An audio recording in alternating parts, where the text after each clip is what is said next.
ఎన్నికలకు వచ్చింది, ఇదే వాతావరణం 5 ఏళ్ళు కంటిన్యూ అయ్యే అవకాశం మీకు కనిపిస్తుందా? ఎలా ఉండబోతుంది రాజకీయం? మీరే చూస్తారు కదా, రైట్, మీరే చూస్తారు. డెఫినెట్గా మాకు చాలా పాజిటివ్గా ఉంటుంది. వీళ్ళు ఇప్పుడు నాకు అర్థమవుతున్న కాడికి ఏంటంటే ఈ వైట్ పేపర్లు ఇట్లా జరిగింది అట్లా జరిగిందని వీళ్ళు చెప్పేది పార్లమెంట్ ఎన్నికల దాకా ఇస్తే ఇంకొకటో రెండో హామీలు అమలు చేస్తారు.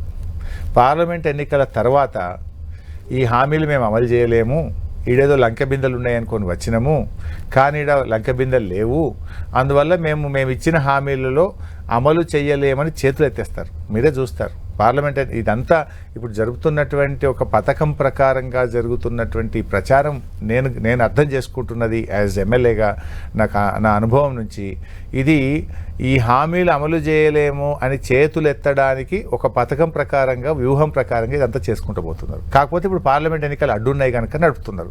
పార్లమెంట్ ఎన్నికల తర్వాత ఈ రాష్ట్రంలో రైతులకు కరెంటు పరిస్థితి ఎట్లుంటుంది, పార్లమెంట్ ఎన్నికల తర్వాత వీళ్ళ హామీల అమలు ఎట్లుంటుంది అనేది మళ్ళీ మీరే 10 టీవీకి పిలవండి, తప్పకుండా ఆ రోజు మళ్ళీ మాట్లాడదాం.